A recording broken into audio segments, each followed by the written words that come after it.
Ya, perkenalkan nama saya Ruston Firmansyah, founder Rubin.id, asal dari kota Sukabumi. Almarhum ayah saya, ya beliau itu tidak pernah mengenyam pendidikan formal. Sampai wafatnya beliau buta huruf. Ibu saya dari ceritanya mungkin sampai kelas sekolah SD itu sampai kelas 3 saja. Meskipun beliau berdua tidak mendapatkan pendidikan formal, tapi sejak saya kecil, mereka itu betul-betul berupaya gitu mengikhtiarkan agar anaknya jangan sampai seperti mereka gitu ya. Dan itu menjadi bagian dari, bisa dikatakan, beban dan tanggung jawab untuk saya. Saya ingin bahwa Rubin.id itu menjadi bagian dari karya yang bisa mengalirkan pahala kepada orang tua saya.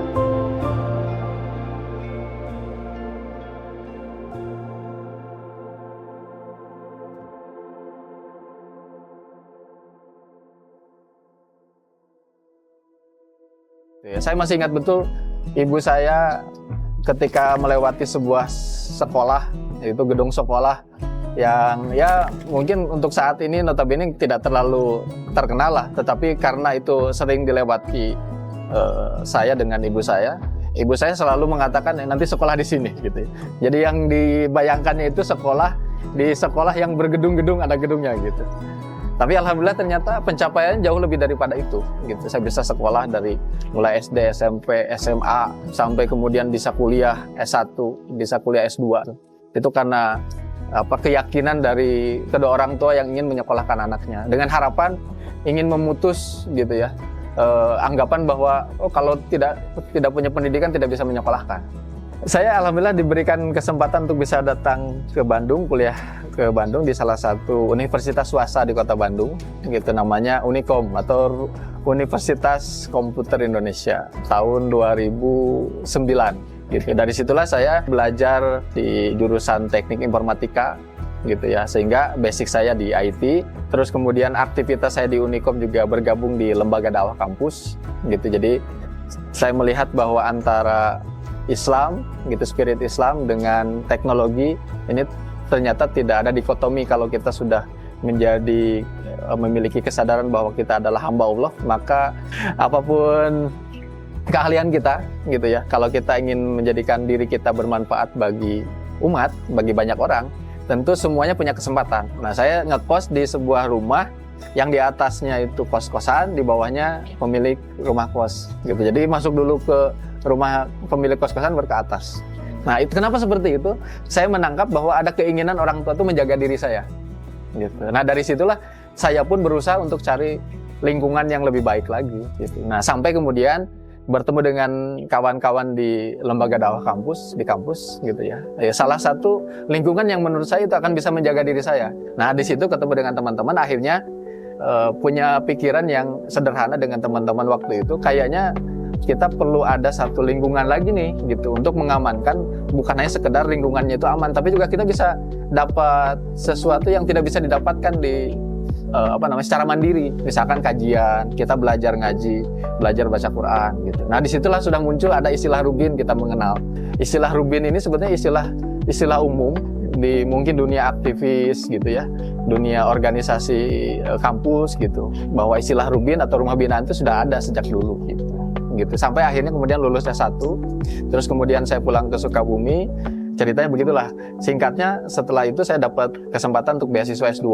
Nah, karena ada ya kekhawatiran kalau numpang terus di Rubin gitu ya, alhamdulillah saya diberikan kesempatan untuk kemudian menempati rumah kosong di Jalan Pudak di kota Bandung gitu ya. Nah, terus disitulah saya tinggal bersama salah seorang kerabat istri saya gitu. Itu rumahnya kosong. Terus kita tempatin di lantai 2 ya, dengan kondisi tempat yang di tengah kota Bandung tapi rimbun gitu ya, termasuk kawasan hijau gitu. Tapi alhamdulillah gitu ya, secara kondisi saya diberikan kesempatan untuk bisa tinggal di situ secara gratis. Namun saya harus ngurus rumah itu. Nah, di kesendirian saya di malam hari lah gitu ya, kurang lebihnya, dengan rumah kosong sendiri besar begitu, saya hanya mikir, alhamdulillah saya diberikan kesempatan sekarang tinggal di tempat tinggal seperti ini gratis.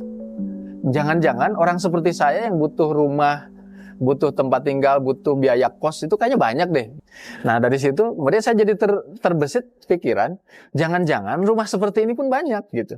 Rumah yang kosong, tidak diisi oleh pemiliknya, tidak digunakan oleh pemiliknya, ya dibiarkan begitu saja gitu ya. Ternyata ketika saya searching di Google, muncul data dari Bappenas ya, di Indonesia itu ada 2 juta rumah tidak produktif. Itu jadi tidak dihuni. Nah ini kan potensi besar. Masalah juga kan kita ada kesenjangan ekonomi. Satu sisi membutuhkan tempat tinggal, satu sisi lagi justru ternyata memiliki tempat tinggal yang tidak dimanfaatkan. Nah disitulah muncul ada ide. Kalau misalkan nama Rubin yang tadi saya bangun dengan kawan-kawan di lembaga dakwah kampus, kita bikin Rubin yang ini Rubin ini gratis gitu. Jadi memberikan solusi kepada pemilik-pemilik rumah yang daripada rumahnya nganggur kita manfaatkan gitu ya. Gitu. Nah disitulah muncul karena basic saya di IT, terpikirkan untuk kemudian membuat aplikasi gitu. Nah namanya sudah daripada susah-susah nyari nama, udahlah Rubin aja gitu, rumah binaan. Nah tinggal domainnya .id saja gitu. Nah akhirnya Rubin ada. Ketika Rubin kita bikin berbentuk aplikasi, kita bikin nama Rubin sudah saya adopsi menjadi satu karya begitu, Rubin ID. Itu langsung dapat penghargaan dari Diskominfo Jawa Barat waktu itu 2017, 3 bulan setelah launching sebagai aplikasi yang bermanfaat untuk masyarakat gitu. Juara satu gitu. Jadi sebenarnya dari tahun 2017 Rubin itu di launching sampai dengan Rubin itu jadi terrealisasi beneran, bukan hanya sekedar ada aplikasinya tapi ada rumahnya, ada mahasiswanya, itu 2019 awal. Itu kan ada waktu 2 tahun. Nah 2 tahun itu salah satunya setelah kita mendapatkan penghargaan dari Diskominfo Jawa Barat, kita juga masuk ke dalam salah satu startup di Tech in Asia gitu waktu itu. Jadi kita menjadi bagian dari perjalanan industri startup di Indonesia di tahun 2017 juga.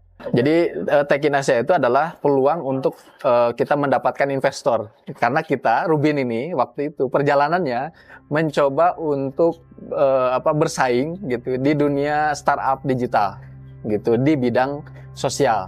Karena kita memilih untuk menjadikan Rubin ini sebagai startup yang keumatan gitu ya. Bedanya apa? Sedikit mungkin ya. Kalau startup yang lain gitu ya, itu mengandalkan pendanaan dari investor, baik itu venture capital ataupun apapun itu namanya begitu, atau nanti harus ada exit, ada IPO, ada akuisisi dan lain sebagainya. Justru kalau Rubin, akhirnya saya memilih untuk Rubin ini kita wakafkan. Kalau kita wakafkan berarti untuk umat, nah dari umat, oleh umat begitu. Karena Rubin ini kita hadirkan justru kita ingin berikan kepada umat, maka ternyata justru umat memiliki banyak resource yang bisa juga dikolaborasikan dengan Rubin gitu ya. Makanya kita buka donasi, itu kan juga dari umat gitu ya. Sehingga ternyata Rubin bisa terrealisasi karena umat juga. Nah dari situ alhamdulillah baru 2019 lah ternyata ada tim yang sampai dengan hari ini bisa betul-betul solid untuk bisa menjalankan Rubin dari mulai A sampai Z-nya gitu. Dari mulai pembuatan aplikasi, terus kemudian bikin aplikasi, terus rekrutmen mahasiswa, penyiapan rumah, berhubungan dengan donatur, berhubungan dengan pemilik rumah, itu sudah ada tim yang solidnya. 2019 alhamdulillah diawali di rumah di Batik Saketi yang saat ini menjadi kantor Rubin gitu di Kota Bandung. Nah, itu adalah rumah pertama yang kita sewa bareng-bareng gitu dengan tim yang sekarang, dengan biaya kita mandiri gitu ya. Terus kemudian di situ ada beberapa mahasiswa kita bina, kita aplikasikan aplikasi di situ. 2017 itu kita launching untuk aplikasi pertama kali, tapi pada realnya, faktanya baru kita bisa realisasikan 2019. Maka di 2019 pula, sebelum pandemi, kita launching kembali di Bandung Creative Hub gitu untuk membuka pendaftaran mahasiswa khusus di Kota Bandung waktu itu. Nah, alhamdulillah dari situ terus nambah jadi 5 Rubin di Kota Bandung.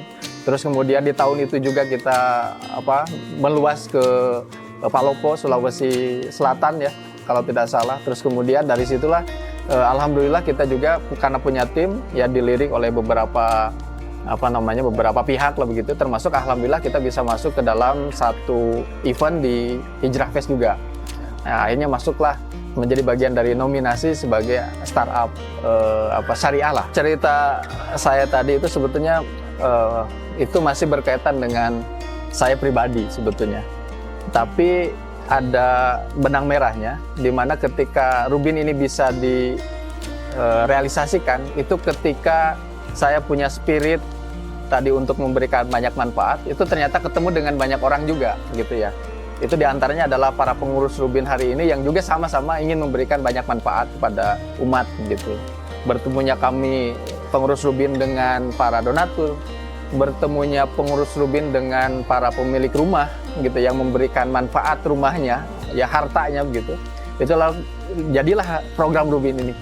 Tanpa itu semua tentu ini tidak akan terwujud gitu ya. Maka seharusnya spirit ini juga menular kepada mahasiswa dengan keahlian mereka masing-masing, dengan ide yang mereka punya masing-masing gitu, dengan kreativitas yang mereka punya masing-masing. Tentu dibarengi dengan spirit bahwa kita ingin menjadi orang terbaik, manusia terbaik yang bisa memberikan banyak manfaat. Insya Allah nanti akan hadir banyak karya dari teman-teman mahasiswa Rubin semua.